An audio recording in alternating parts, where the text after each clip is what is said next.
Fala pessoal, sejam todos bem-vindos. Eu sou o professor Felipe e hoje estou novamente aqui com a Thalita, nossa orientadora educacional e psicóloga, para a gente falar um pouquinho sobre as profissões. Olá, Thalita. Olá, Felipe. Hoje temos dois Filipes aqui, né? Olha só que bacana. Hoje nós temos a participação, né? Continuando aí o nosso workshop das profissões, que é direcionado aos nossos alunos e a outros também que quiserem assistir, né? Falando um pouquinho das profissões aí para ajudá-los nesse momento de escolhas, né? Que é muito difícil também, que é um momento de amadurecimento, de autoconhecimento, e estamos aí. Então, hoje nós estamos com o Felipe Teles, né? Ele é médico, radiologista, e ele hoje vai estar aqui conosco. Ele é formado no Anhembi, Morumbi, é isso mesmo, né, Felipe? E fez a residência na USP, e hoje ele vai contar um pouquinho da história para nós, né, dessa trajetória toda que ele tem, né, nessa relação com a medicina.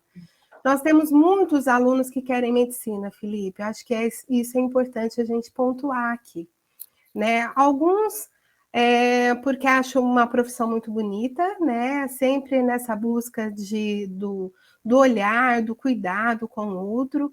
Então, vai ser um prazer hoje você estar conosco para contar um pouquinho dessa história, tá bom? Então, conte um pouquinho dessa trajetória para nós.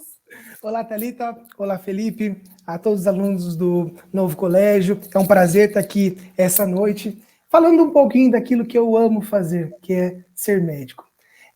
Muitas vezes, muitas pessoas têm o sonho de ser médico e buscam isso através da sua vivência, da escola, da graduação, do ensino fundamental. Muitas vezes a gente não sabe escolher a nossa profissão. E hoje nós estamos aqui para tentar clarear um pouquinho sobre as oportunidades, todas as vantagens, os benefícios, aquilo que não é tão fácil e dificuldades que a gente tem ao enfrentar mesmo a educação médica, o vestibular e tudo aquilo que envolve a área médica em geral. Então, basicamente, é muito esforço que envolve essa trajetória, desde o início até aquilo que a gente chama de formatura, quando a gente acredita que é o fim da nossa trajetória acadêmica, mas na verdade é apenas o começo. Então, falando um pouquinho sobre a minha história pessoal, eu sempre estudei em escola pública, né? E no terceiro ano foi quando eu vi que eu tinha que escolher uma profissão. Eu tinha um irmão que é médico também, o meu irmão é fisioterapeuta, e diante daquele cenário, eu me vi, na verdade, me vi que eu tinha que fazer uma escolha.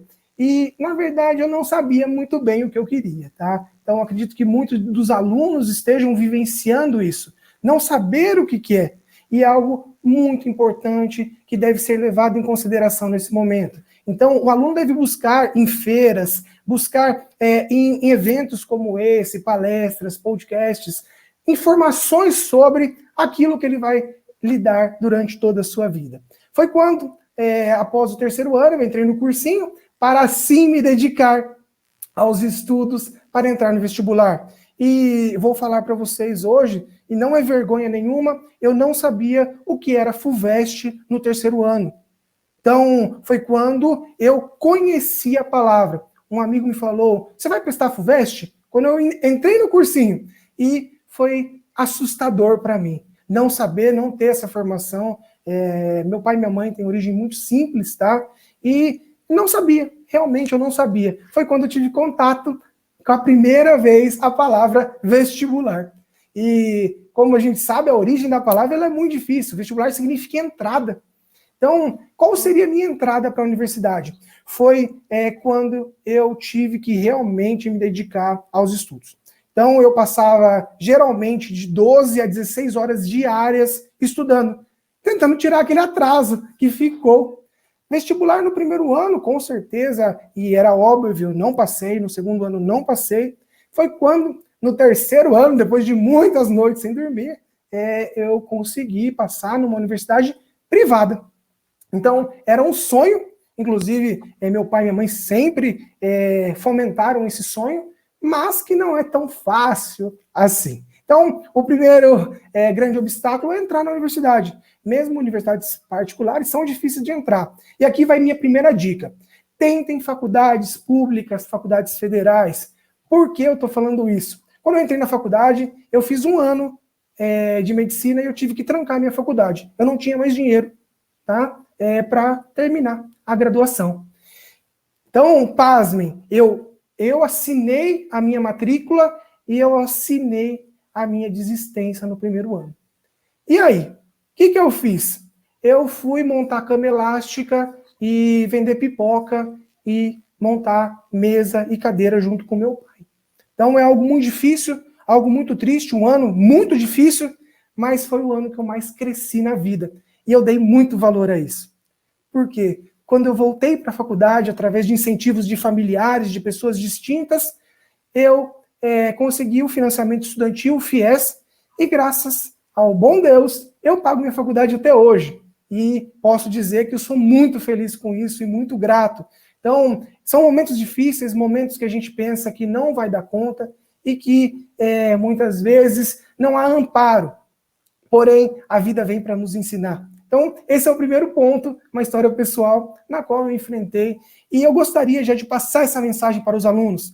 Tentem faculdades as quais não tenham custos envolvidos diretamente com mensalidades, porque é muito difícil pagar uma faculdade hoje em dia, não é fácil, eu passei por isso, eu pago minha faculdade hoje muito tranquilamente, porém, lá atrás eu sei o que meu pai e minha mãe passou para me manter na faculdade esses 6 anos, tá? Então, primeiro aspecto positivo, tentem estudar, então, nunca é tarde, quanto antes começar, melhor. Maravilha. Essa é além de ser um relato, é uma história para motivar muita gente aí, né, dessa dificuldade. Bom, eu já conhecia você, né, Felipe, não vou conseguir chamar, vai ser Pipe mesmo. Para quem está vendo aí, o Felipe Teles também é conhecido por Pipe. E, Pipe, eu queria que você comentasse assim, os alunos, né, muitas vezes têm como você comentou, esse sonho, né, de, eu quero fazer medicina, mas muitas vezes não sabe o que é o curso em si. Então, eu queria, assim, de uma forma superficial, obviamente, pelo tempo que a gente tem, você mencionasse um pouquinho, assim, a faculdade em si de medicina, o que ela vai te ensinar, né? Quais são as disciplinas ali, da onde você passa, né? Hoje você é radiologista, mas em que momento que você tem que tomar essa decisão de, dentro da medicina, qual rumo seguir? E quais são essas principais disciplinas aí? Então, falando um pouquinho da medicina, o curso em si é onde nós mais aprendemos na vida. Então, não só pelas suas áreas, mas sim pelas inter-relações que existem. Quem faz uma faculdade de medicina nunca mais vai conseguir sair da mesma maneira que entrou, tá? Então, saibam disso, saibam que é algo maravilhoso, algo transformador, pois entra muitas vezes um menino, uma menina, e sai o homem e uma mulher. Por quê? E eu vou falar isso de acordo com essas fases que a gente tem dentro da graduação. São 6 anos, tá? Então, são 6 anos de carga horária integral. Então, a gente está acostumado aí, eu até relatei aqui que eu estudava 12 horas e tal, mas você ouvir um período de 8 horas, às vezes até mais de aulas, estar lá disponível, ter que fazer outras atividades, é algo desgastante, tá? Mas muito motivador pelo objetivo final ao qual você está numa escola de medicina. No primeiro ano, basicamente, é um ano geral, tá? O primeiro e segundo ano, nós estamos falando aí de temas relacionados à anatomia, biologia, genética. Então, nós vamos conhecer a constituição do corpo, conhecer como é o funcionamento desse corpo. Quando a gente começa a entrar no segundo, terceiro ano, aí nós temos a integração da doença que acomete o ser biológico ao qual estudamos no primeiro ano. Então, o curso ele é bem dividido, fragmentado dessa maneira. Então, no segundo e terceiro ano, nós começamos a ver a etiologia, da onde vêm as doenças, quais são os prognósticos, ou seja, o que nós temos de benefício dessa doença e seus tratamentos. Nós começamos a sentir que nós somos médicos aí no segundo e terceiro ano. Muitas universidades já integram essa parte com o atendimento em UBS, nas estratégias da saúde da família, já atendendo nos pronto atendimentos com supervisão. Então, esse conhecimento em espiral é importante. Você tem lá, por exemplo, hoje, você conhece o coração. Amanhã você conhece as doenças cardiovasculares. E daí você vê o indivíduo com uma doença cardiovascular. Você atende uma angina, que é a dor no peito. E assim você vai aprendendo. Porém, existe na medicina, depois do 4º ano, o internato, que é a melhor fase e é ali que nós realmente aprendemos. O internato tem esse nome porque nós praticamente moramos dentro do hospital. Então, o 5º e o 6º ano é quando o indivíduo ele tem as suas atividades em ambulatórios, hospitais, pronto atendimentos, isso toda a sua carga horária. E é ali que você vai conseguir relacionar tudo que você aprendeu, né, lá na faculdade, com aqueles professores falando muitas vezes, você desenvolvendo situações, problemas, e aí você correlaciona que aquelas doenças, elas estão num ser biológico, num indivíduo. E é ali que nós conseguimos realmente compreender que muitas vezes uma dor na barriga pode vir com uma constipação, pode vir com outros nomes, e cada região tem um nome para isso. Então, é muito importante a gente ter o internato muito fortalecido, o internato em instituições renomadas, e isso é um diferencial para o médico. Então, tanto Felipe quanto Thalita, o que eu quero ressaltar aqui nesse momento? Vocês que vão começar e vão adentrar uma escola de medicina, primeiro ponto de grande importância, como é o ensino naquela faculdade? Método tradicional, o professor fala, existe uma plateia para ele para ouvi-lo. Tá? Tem o método PBL, que são baseados em problemas, nos quais o tutor leva a pergunta, os indivíduos pesquisam e em grupos se debatem, e através dessa tutoria se consegue chegar a um conhecimento coletivo. E tem os processos híbridos, que mexem tanto com a medicina baseada em problemas, quanto o ensino tradicional. Hoje nós temos outras metodologias que estão chegando no Brasil, como o modelo de aula invertida, no qual existem oferecimento para os alunos, vídeos, materiais. Então todos já têm um conhecimento prévio e ao chegar na aula, são as dúvidas que são debatidas. Então, primeiro ponto de grande importância para os alunos, escolham muito bem a universidade que vocês vão prestar. Isso está relacionado ao vestibular também, pois muitas vezes tem livros específicos de alguma faculdade que outra não tem matérias específicas, tem faculdade que tem segunda fase com prova escrita, tem faculdade que não tem segunda fase. Então, escolham muito bem a faculdade que você vai prestar o vestibular de acordo com as suas características. Cada indivíduo tem a sua necessidade e consegue se adaptar melhor a uma metodologia ou outra. E o segundo fator, conheça bem o local de internato da sua faculdade. É no Hospital das Clínicas, aí de Ribeirão, é lá no Hospital das Clínicas de São Paulo, já dá para saber que você vai ter uma formação muito completa, com indivíduos vindo de todo o Brasil, com múltiplas doenças, vai ter um conhecimento muito maior do que aquele hospital regional localizado numa periferia, no qual não tem tanta gama de doenças e discussões sobre os casos.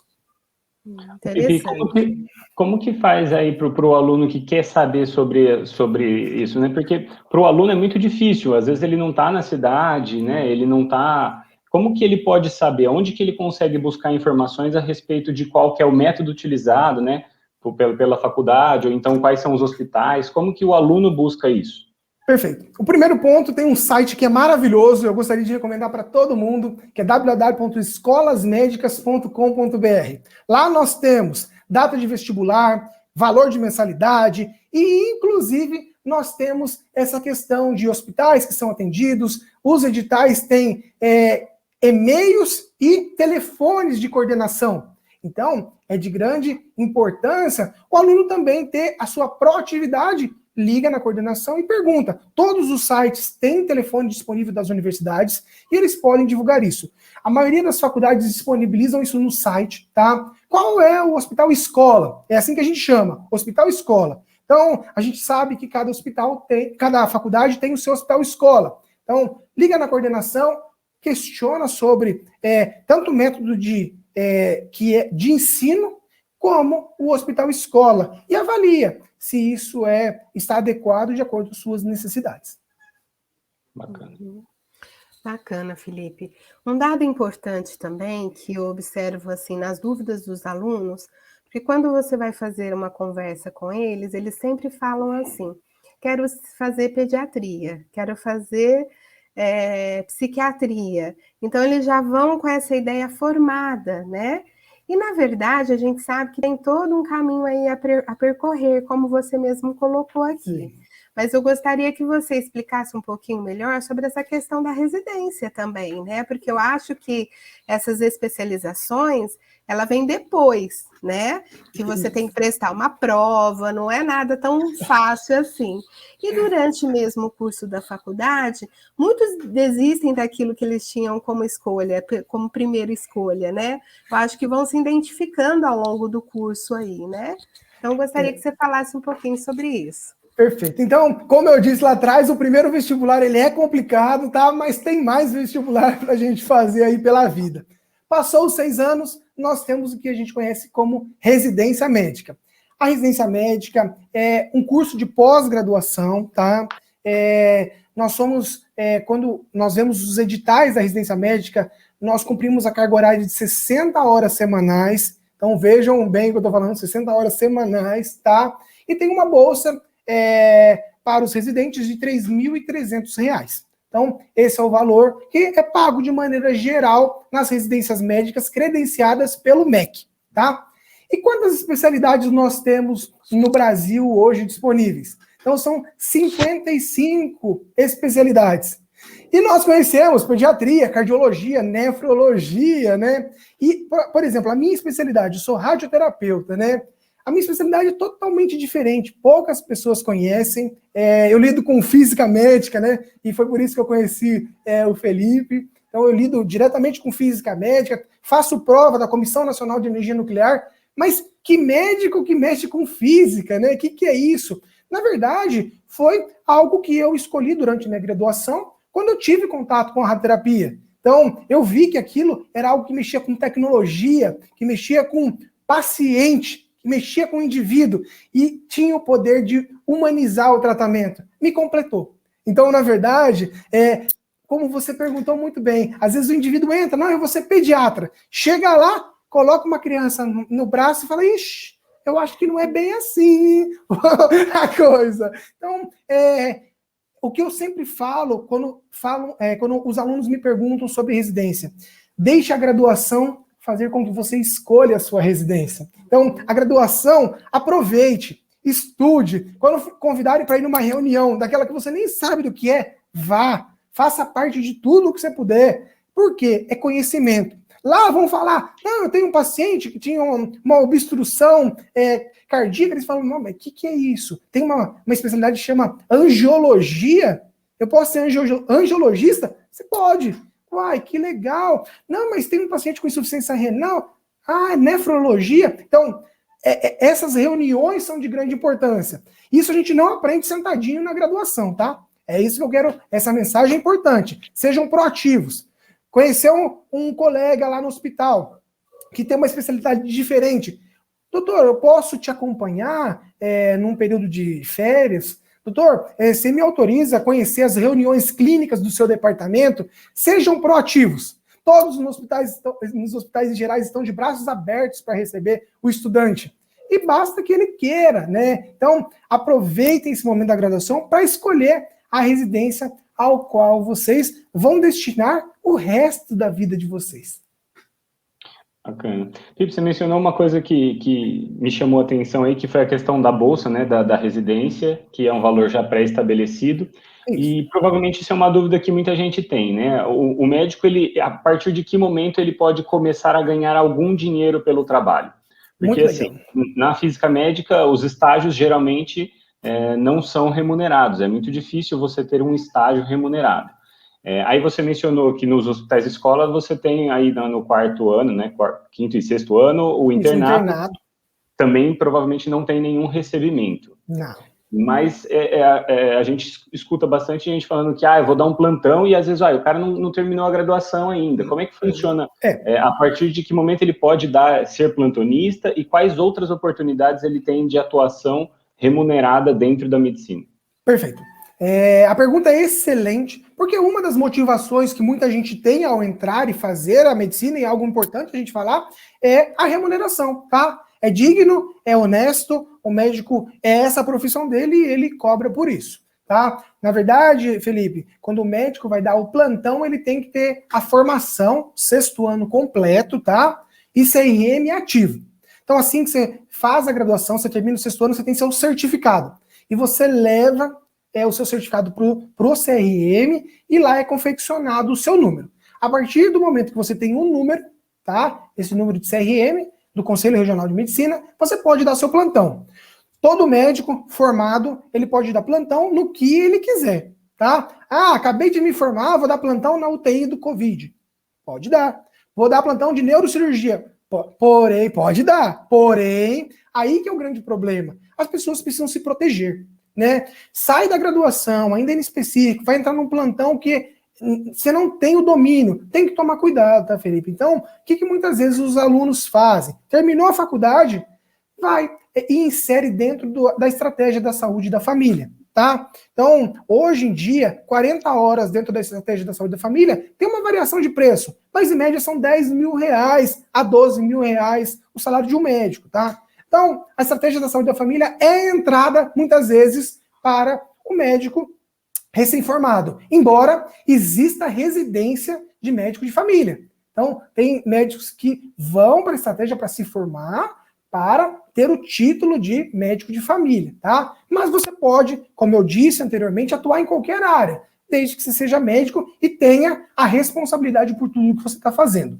O médico, ele responde basicamente por imprudência, imperícia, negligência e, na verdade, todas essas são atribuições que, se você fizer, você vai responder, se você não fizer, você vai responder também. Omissão, você vai responder. Então, é de grande importância ter esse entendimento, que você está apto a atender, a fazer plantões, não significa que você deva fazer. Então, o primeiro ponto é esse. Eu acredito, tá, Felipe, que a sua pergunta é assim, saiu do 6º ano, o médico já pode trabalhar como médico generalista. Só aproveitando o gancho, assim, todos que puderem fazer a residência é algo fundamental dentro da formação, para que você tenha a expertise de uma área e assim cometa menos equívocos diante do cenário de um paciente que pode chegar grave e muitas vezes por desconhecimento você acabar cometendo um equívoco ali. Então, protejam-se. Esse também é uma mensagem aqui de grande importância para todos que estão pensando em entrar no vestibular. E a gente já está adiantando um ponto de grande importância lá na frente. Mas é muito, muito, muito importante a gente falar. Por quê? Porque é agora que ele tem a oportunidade de construir todo esse conhecimento e mudar a sua realidade no futuro. Então, parabéns por esse trabalho e é algo, sim, que deve ser falado. Achei muito importante sua colocação, Felipe, porque, na verdade, hoje tem mudado muito esse conceito, né? Alguns, assim, entram até falando que, não vou fazer residência, vou fazer uma especialização, com especialização eu ganho dinheiro, né? Com medo realmente desse passo aí da residência, né? Sim. Desse enfrentamento. Então, acho importante essa colocação que você trouxe. E, de fato, isso está acontecendo, né? Está desviando aí um pouquinho, né? Isso. Então, essa é a mensagem principal. Os médicos que puderem entrar num programa de residência, ou façam, porque é de grande importância, e você está ali em contato com os maiores especialistas de uma área na qual você vai aprender muito e vai se proteger principalmente. Exatamente. Em outros cursos, né, outras faculdades e tudo mais, é muito comum a iniciação científica, né, a formação acadêmica, e o mercado aquecido da medicina, às vezes o sonho de ser um médico que atende a pessoas ali, acaba deixando isso na medicina um pouquinho mais afastado. E aí eu queria que você comentasse um pouquinho dessas possibilidades, né, do o que existe de possibilidade de carreiras acadêmicas dentro da medicina, com a iniciação científica, quão fácil é ir para outro país, né? Você tem um período na Espanha, né? E aí, então, eu queria que você mencionasse um pouquinho isso também, né? O médico, para ter um doutorado, ele vai ser necessário, não é? Quando que isso se encaixa junto com a especialidade? É concomitante, não é? Comenta um pouquinho a respeito disso, por favor. Então, basicamente, a pesquisa é a base da medicina, tá? Quando a gente fala de medicina, a gente está falando de um termo que muitas pessoas vão ouvir, que é medicina baseada em evidência. E quando a gente fala de evidência, a gente está falando basicamente de pesquisas, tá? A iniciação científica é de grandíssima importância para o médico, tá? Todas as faculdades, a maioria delas, tem esse programa, e os alunos que puderem fazer é muito importante. Ali você é inserido num mundo totalmente diferente, nós não conhecemos isso na graduação, então como que deve ser lido um artigo de maneira adequada, construído, aonde se procuram palavras-chave. Então é algo muito interessante que a iniciação científica, na verdade, ela te obriga a você aprender. E isso facilita a sua vida quando você vai estudar. Por exemplo, aonde eu vou pegar um artigo para fazer a minha iniciação científica? É no mesmo lugar que você vai procurar um artigo para tratar um paciente, para conhecer uma doença. Então, a iniciação científica te dá a base para você procurar tudo sobre medicina, sobre saúde e outros temas também que possam estar envolvidos, tá? Então, a iniciação científica muitas vezes é feita durante a graduação, tá? É muito raro e incomum o aluno conseguir fazer o mestrado durante a graduação de medicina, então, pelo período integral, não, assim, eu também nem recomendável porque você não vai fazer nenhuma coisa e nem outra, né? Muitas vezes, a medicina, ela te dá essa oportunidade, porque tem indivíduos que fazem medicina e não gostam de pacientes, mas pode isso? Você pode ser um pesquisador, você quer ser um médico pesquisador, você vai ficar dentro de um laboratório analisando células, vai achar a cura do câncer e vai ganhar um prêmio Nobel. Ótimo, tá? Então, muitas vezes, tem alunos que optam pela área científica, não quer ver o paciente, não tem afinidade e faz a medicina do mesmo jeito, mas vai ter que aprender lá no internato, vai ver que não gosta, tá? E é aí que vai sair a escolha da especialidade, né? Então, a medicina tem isso, a medicina te dá a oportunidade, muitas vezes, de sair da parte que a gente conhece, de atender o indivíduo, de estar lá criando empatia, humanizando o tratamento. O indivíduo pode querer outras áreas. Isso é de grande importância e tem que também ser levantado aqui. Não apenas fazendo uma conexão, não apenas a parte de pesquisa. Nós temos a parte de gestão também, que é muito importante, e que muitos médicos acabam sendo diretores, donos de hospitais, e não tem mais a parte clínica. Porém, a parte clínica te dá a base para você poder conseguir construir uma estrutura hospitalar, clínica, e assim seja. Tá? Então, nós temos que conectar a parte de iniciação científica com essa possibilidade de ter uma opção dentro da medicina, como a gestão, tá? E a produção científica é de grande importância. Quando a gente fala de medicina baseada em evidência, muitas vezes a gente está falando de ensaios clínicos randomizados, meta-análises, que saem de pequenos grupos, tá? Então, nós temos que compreender que, às vezes, nós podemos modificar a forma como as pessoas lidam com a pesquisa. Eu vou citar um exemplo aqui. Durante a graduação de medicina, eu sou uma pessoa que tem muita facilidade com tecnologia, como eu falei, e vocês lembram aquele primeiro ano que eu falei que eu fiquei fora da faculdade? Eu fui fazer vídeos de casamento e vídeos de formatura. Eu aprendi a editar vídeo, tá? E eu voltei para a faculdade e eu fiz um projeto, chamado Projeto Piloto, simples, porém essencial, com um amigo meu, chamado Alan Danek. Nós fizemos 23 procedimentos médicos. Nós filmamos punção venosa, intubação, aquilo que o médico devia aprender. E isso é utilizado até hoje para os alunos de graduação. E foi através de uma iniciação científica. A nossa pergunta é, será que alunos podem contribuir com a formação de outros alunos? E a resposta foi sim. Trabalho apresentado fora do país, apresentado em Praga, na República Tcheca.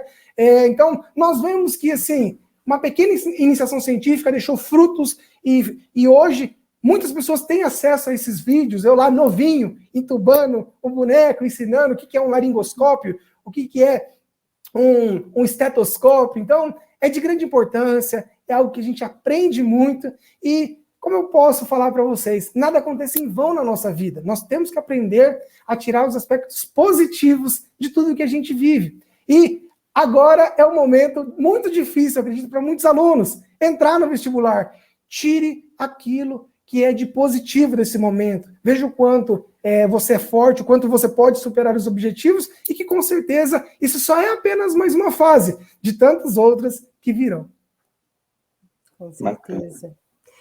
E, Felipe, o que o radiologista faz? Conta para nós aí. Porque nós estamos falando, mas assim, o que exatamente faz, né? Você vê que coisa, né? É uma especialidade diferente, né?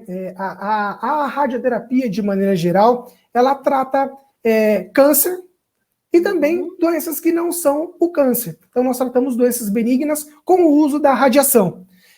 A radiação ionizante, que é aquela que tem a capacidade de eliminar uma célula. Então, nós utilizamos uma máquina grande, que é chamada de acelerador linear, de maneira geral, e nós direcionamos a radiação para a lesão tumoral, fazendo com que ela seja eliminada na maioria das vezes. Nós também temos a possibilidade de inserir a radiação diretamente no tumor. Tá? Então, essas duas modalidades chamadas de teleterapia e bracterapia. Então, o radioterapeuta é uma parte fundamental no tratamento do câncer atualmente, tá?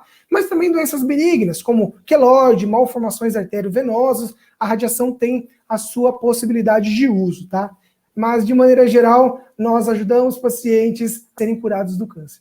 E, para quem não assistiu, tá o filme aí, da Marie Curie, é um filme de grande importância que mostra o início e a descoberta da radioterapia, principalmente, né? E lá tem uma frase que me deixou muito contente, e tem um acelerador linear, e eles falam assim, nós estamos descobrindo uma luz que pode curar o câncer. Então, na verdade, todo mundo aí que puder assistir, é algo muito interessante, e é a origem da minha profissão, que é muito nova, na verdade, né? O radioterapeuta, aqui no Brasil, veio de 1950 para frente. Então, praticamente ontem, né, nós estamos atuando.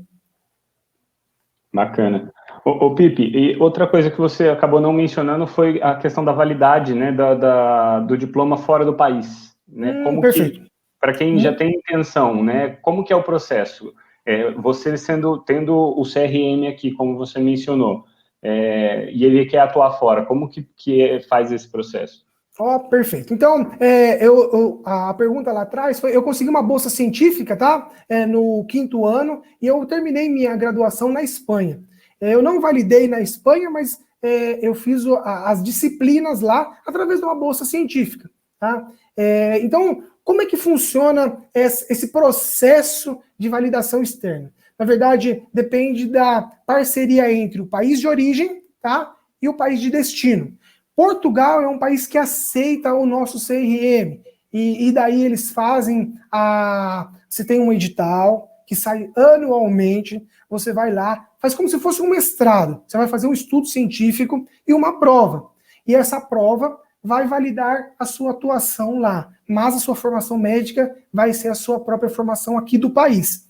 É como se funciona aqui no Brasil também. No Brasil nós temos uma prova chamada Revalida. Então, os médicos de fora do país que quiserem atuar aqui, têm que fazer essa prova para revalidar esse diploma, tá? Alguns países não aceitam o nosso CRM e outros países aceitam. Então, depende da pactuação entre o Brasil e os outros países do mundo. Mas, de maneira geral, os melhores países aí aceitam o nosso CRM, desde que a gente preste essas provas, tá? Os Estados Unidos, a gente tem o STEP, então, é conhecido, são 3 provas muito difíceis e tem a possibilidade de validação para atendimento lá nos Estados Unidos. Então, é dessa maneira que funciona, através da certificação do seu diploma, através de prova no destino que você deseja atuar. Legal. Interessante, bacana mesmo. É bem diferente, né? Hoje temos tantas coisas aí, né, para aproveitar nesse campo, né? É diferente. A medicina em si é uma área maravilhosa, tá? Então, todos que tiverem a dúvida sobre o que vai fazer, eu acredito que quando a gente escolhe algo que é transformador, que pode ajudar pessoas, né, a gente escolhe muito bem. Então, eu tinha aquela dúvida inicial e hoje eu sou muito grato por, às vezes, até ter sido induzido a escolher isso. mas eu vejo que hoje eu não me vejo fazendo outra coisa senão ser médico. Legal. Ô, Bipe, tem uma coisa que acho que passa na cabeça de todo mundo que está pensando em prestar, que assim, a questão do quão novo a pessoa está prestando, né? Então, quando você vai para escolher uma profissão, é inegável que a tecnologia mude a sua cabeça para o futuro. Então, se a gente olhar para trás, os grandes avanços da medicina nos últimos 30 anos, eles estão relacionados com o avanço da tecnologia, modalidades de imagem, né, de diagnóstico por imagem, os próprios tratamentos na área da radioterapia, passam por essa evolução da tecnologia. Hoje em dia, muito se fala da telemedicina, né, que o uso de robôs e tudo mais. Na sua opinião, você acredita que tem alguma especialidade médica que ela vai, não vou dizer sofrer mais, mas que ela vai ser mais impactada pela tecnologia, positiva ou negativamente, e aí que você comentasse, e se tem alguma nova especialidade médica surgindo, assim como foi o radioterapeuta há 50 e poucos anos atrás aí. Perfeito. A tecnologia é uma aliada nossa. Então, quando a gente não sabe lidar com ela, a gente está com um grande problema. Então, a gente vê que dominar as máquinas é tão importante quanto saber prescrever uma medicação hoje, pois está tudo digitalizado, nós temos que lidar com isso. Então, basicamente, eu vejo que muitas áreas estão sofrendo com a tecnologia. Então, do ponto de vista até a radiologia, uma especialidade que vem sim tendo que ser transformada, tá? Pois existem softwares e robôs que têm a capacidade de identificação de lesões, capacidade de identificação de alterações em tomografias, muitas vezes maiores que o ser humano, mas o ser humano que acaba validando todas aquelas informações, tá? Então, a tecnologia vem e ela é uma aliada nossa. Hoje a telemedicina, graças à pandemia do Covid, ela foi oficializada até o final da pandemia, tá? Pelo menos até o último decreto que foi lançado. Então, não existia telemedicina aqui no Brasil antes da pandemia, e ela foi oficializada no início. E é algo que a gente viu que tem a sua função e é de grande importância. Nós cuidamos muito com a parte da humanização em medicina. Então, olhar, saber tocar. Hoje em dia, cada vez está mais difícil. O médico que examina um paciente, o médico que vai lá e consegue identificar através das suas emoções as suas doenças. Então, é de grande importância isso. Porém, a telemedicina, ela nos dá essa oportunidade. Eu tive aqui alguns pacientes com câncer que durante a pandemia, eles não queriam aparecer aqui. E nós conversamos através de conferências como essa. E a gente identifica a tristeza, a alegria, através de reações como essa. Então, foi muito importante. Eu acredito que é uma ferramenta que ela não deve ser retirada, pois no início eu acreditava que ela afastava muito os profissionais. Eu acreditava que era como se fosse uma barreira de humanização. Mas eu vejo que não. Eu vejo que a gente está aprendendo a lidar com a ferramenta. A gente está construindo empatia, construindo laços, através do olhar por aqui.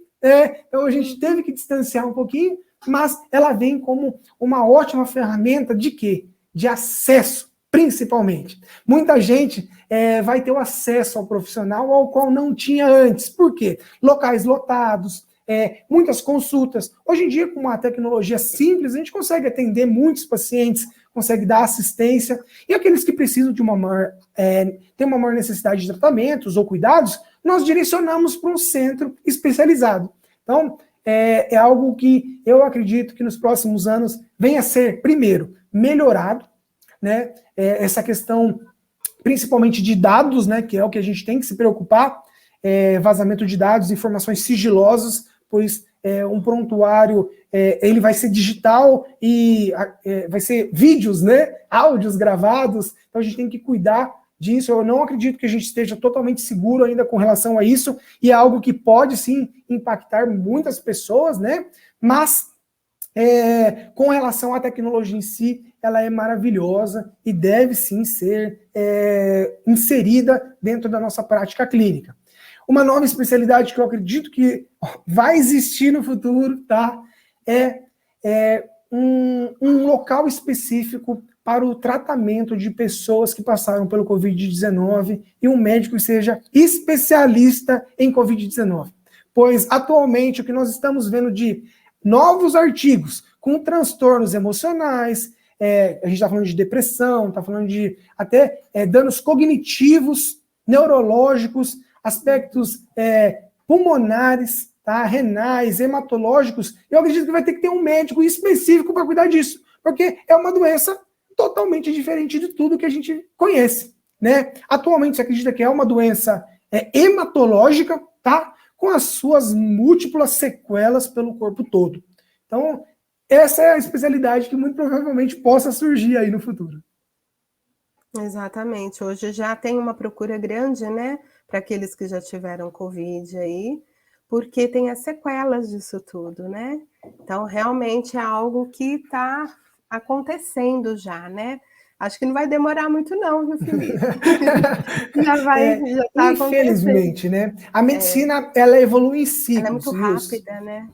E os maiores ciclos foram nos períodos de mais traumas sociais. Então a gente está falando de pandemias, de guerra, né? Nas quais a gente conhece novos tratamentos, novas técnicas de vacina, de produção de vacina, antibióticos, a penicilina é um exemplo. Então, os grandes impactos sociais é quando há um maior conhecimento da área médica e uma maior evolução. Então, infelizmente, nós temos que ainda tirar coisas boas mesmo de momentos ruins, como na nossa vida, e é a grande mensagem que eu sempre deixo. Nós vamos passar por momentos difíceis todas as vezes, muitas vezes, porém, nós temos que tirar os aspectos positivos dela.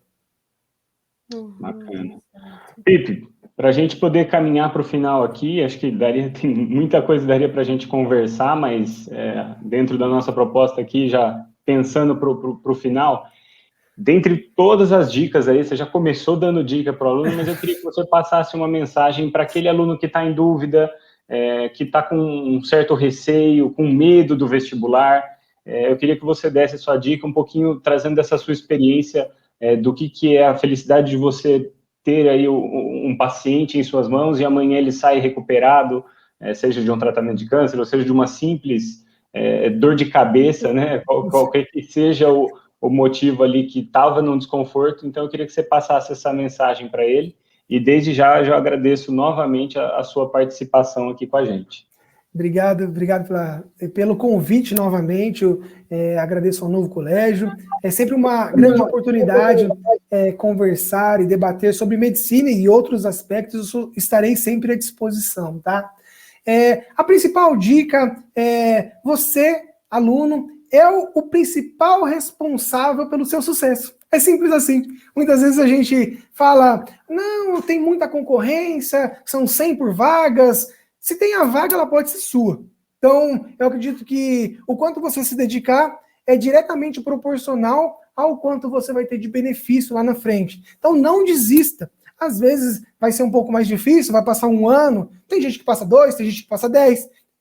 Seja tudo no seu tempo, tá? Então, cada pessoa tem o seu tempo, cada pessoa tem, como eu disse lá atrás, um tipo de ensino que vai escolher e tem um tempo que precisa para entrar na universidade, tá? Então, esse amadurecimento é importante, entrar com a cabeça madura é de grande importância. O aluno que entra na faculdade de medicina, muitas vezes ele não tem a noção do impacto social que ele vai causar assim que ele sair da universidade, tá? Então, mas isso a universidade ele vai ensinar. Mas não esqueça, o principal e o mais importante é a humanização do cuidado desse paciente. Quando você estiver diante de um paciente, lembre a seguinte frase. Muitas vezes ele está 3, 4 meses reunindo histórias para te contar ali. E você tem 10 minutos para atender esse paciente. Ouve, mas ouve com o coração. Isso é a parte mais importante. Olhe nos olhos desse paciente. Ouça tudo o que ele está te dizendo. Não deixe nada passar. Tá? Essa é a parte mais importante. Ser médico é ouvir o que o paciente tem a dizer. Muitas vezes, ter um ouvido muito grande pode curar muitos problemas que às vezes nós não temos a noção do impacto que a gente causa em simplesmente ouvir um paciente. Então, sejam humanos. Tenham empatia com o doente de vocês. e tenho certeza que vocês irão transformar a vida dessas pessoas. Então essa é a minha principal mensagem, é uma mensagem que, na verdade, é tratar pessoas como pessoas, é entender a individualidade de cada um e, muitas vezes, ajudar. Como dizia o pai da medicina, o Hipócrates, a gente cura quando é possível, mas a gente alivia sempre. Obrigado pelo convite, eu agradeço mais uma vez e estou sempre à disposição. Nossa, com essa mensagem, você deixou a psicóloga orgulhosa aqui. Nossa, e muito! Porque o tanto que nós trabalhamos, né, com a escuta, isso é importantíssimo. E hoje nós temos realmente que aprender a escutar, né? Eles estão precisando falar, né? Então, acho muito, muito bacana mesmo. Obrigada, viu, Felipe? Obrigada. Eu que agradeço. Foi ótimo.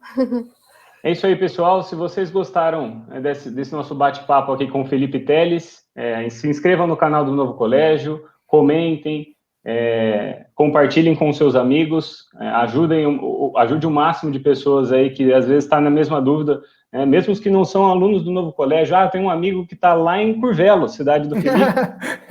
Faça esse vídeo, tirem as dúvidas aí do pessoal, tá certo?